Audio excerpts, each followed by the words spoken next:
10 p.m.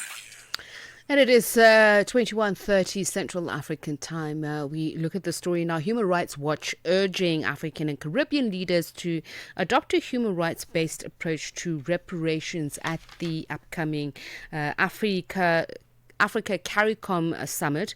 The summit is set for September 7th in Addis Ababa, Ethiopia. It'll bring together governments from both regions to address the lasting impact of slavery and colonialism. According to Human Rights Watch, former colonial powers have a responsibility under international law to provide reparations, and that civil society and affected communities must be at the center of those discussions. Now, to shed more light on these recommendations, we're joined by Africa Advocacy Director at Human Rights Watch, Alan Ngari. A very good evening to you. Thank you so much for speaking to us.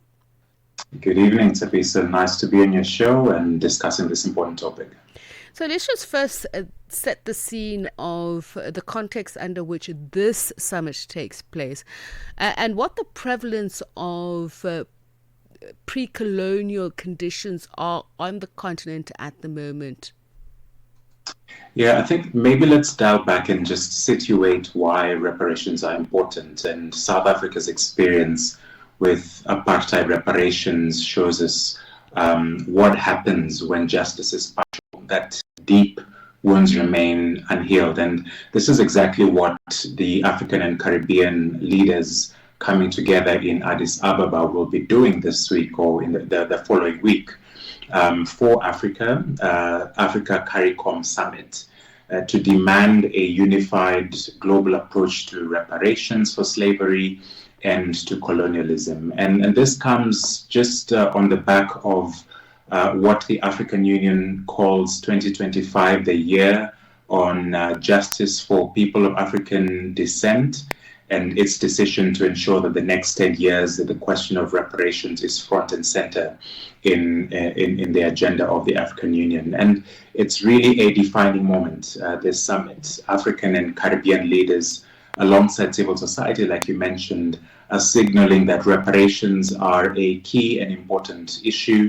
They're not a fringe demand, but a global call rooted in law, in morality, and our shared memory. And the reason I wanted to get a sense of the prevalence of colonial era conditions on the African continent is that, for instance, if you look at some of the Western countries and their relationships with some of the African countries, there is a belief, and some say, in fact, strong evidence that they're still paying colonial taxes to their colonial masters. So I just want to understand, how widespread is it, and particularly in a manner that may seem even innocuous? Every African country except Ethiopia has suffered the legacies of colonialism and slavery as well. And this is not history. This is our present. We are seeing the legacies of colonialism, the legacies of slavery at play, the inequalities that we see on the continent in every single country, in land ownership, in education, in the health sector, wealth distribution. We have on the continent the highest disparity in terms of the Gini coefficient between those with and those without.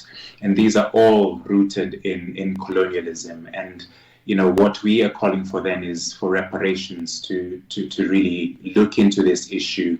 It's about repairing what we see as intergenerational harm and building a more just future, a secure future for the entire world. And I'm glad that you framed it that way, Alan, because a lot of the time when we're speaking about reparations, we refer to it as historical injustices, implying that they are something in the past. And this is why you see in the conversations, and I'll take South Africa as a classic example of where the conversation particularly the colonizer would insist that this is something that happened in the past, that we must move along. If we look at the BEE conversation, for instance, where redress is still very wanting.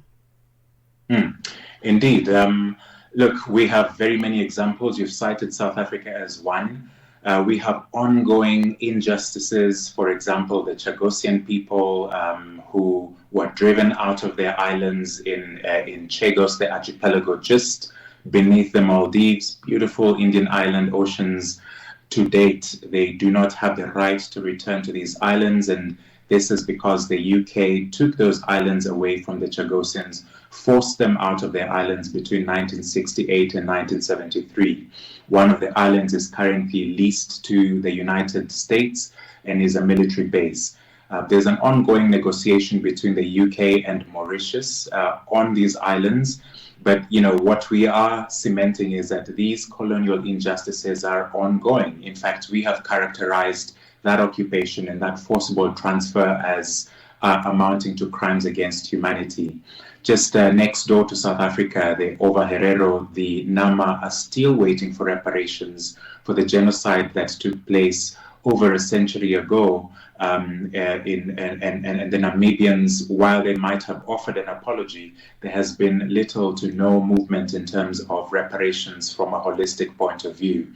And I must just add, Tsepiso, that reparations is much more than just monetary compensation, that there are steps in international law that must be abided by, and the former colonial powers, most of them in Europe, must really reckon with the past in order that we live in a just and equitable world, which we are fighting for, both as Africans as well as people of African descent, including the Caribbean nations.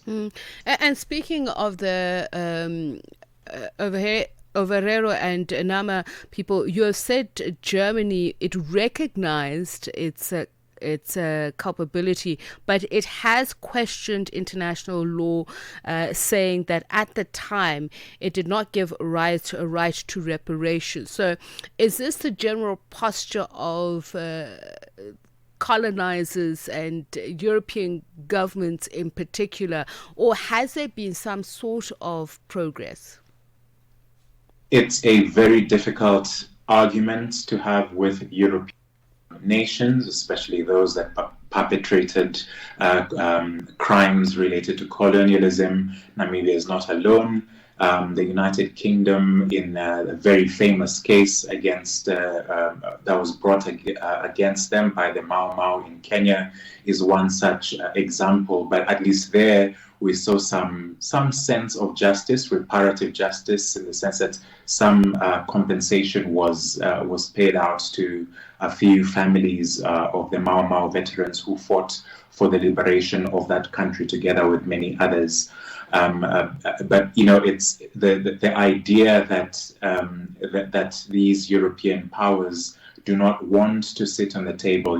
Every year at the Human Rights Council, we have a resolution, and which is sponsored mostly by a lot of global South states, and South Africa takes a lead on this, and we will be seeing that in the coming session beginning the 8th of September in Geneva. A resolution that looks at racism, that looks at colonialism, that looks at the question of reparations. These are often glossed over by European states. These are often issues that are said that they do not meet, at the point, like you mentioned, was not part of international law, but that is not true. International human rights law is very clear. Victims of gross violations, including slavery and colonial crimes, have a right to remedy, have a right to reparation. A simple apology, for example, that was given by Namibia by Germany, or expressions of regret, as we hear from other colonial powers, that's not enough. That falls short. Reparations are a legal duty. They are not charity, and they are key to addressing the systemic inequalities we see today. We will not change the world system if we do not address the issues of the past effectively. The various human rights instruments that exist, including like the Vienna Declaration, we're just looking at the anniversary of the inception or the birth of the United Nations, including Geneva Conventions, and speaking about their relevance and if there is a need for an update. In your view, are the various human rights conventions that we have in place in need of sprucing up, or are they still relevant? Is the problem just implementation? For purposes of reparations for slavery, for gross violations of human rights abuses, international humanitarian law, international human rights law, international law as a whole is very clear. It provides the grounds and the steps for making reparative justice. What we are seeing with states that owe this duty is just a reticence, a complete reluctance to engage with this. It is a deeply troubling issue. It is one that they must sit on the table and discuss it genuinely. There is no need to revise international law with this regard. It's already clear. Of course, there are certain aspects of international law that might need to be updated, or rather to be codified. For example, we are discussing issues related to a Crimes Against Humanity Treaty that is currently being discussed by states or will be discussed by states in the coming years. But even that, already there is sufficient law to provide reparations for where these crimes have taken, what crimes against humanity have taken place. And this is replete across the continent. Crimes against humanity, genocide, war crimes, various violations against international human rights law have happened to Africans and people of African descent, and it is time for the former colonial powers to restitute and reparate and make remedy for these historical violations. And just a final question: what would be the best outcome from the summit that would underscore that African countries are, this is no longer a whisper, the call for immediate address of reparations issues? So the CARICOM group of states have what they call a 10-point agenda, which is a synthesized a sort of roadmap as to what they would like to see as reparations for Caribbean states. And this is exactly what we would like to see coming out of the African Union. As I said, this is the year of justice, reparations and reparative justice for colonialism, slavery, and past violations on the continent. It would be very helpful if the African Union would come up with a common position on what reparations is, chart the way forward for negotiations between former colonial powers and African states, a harmonized approach towards this as we move towards a framework on how reparations would be issued to African states. This, I believe, would be the best outcome from this summit and from the year's deliberations on reparative justice of the African Union. All right, and that's where we leave it with you.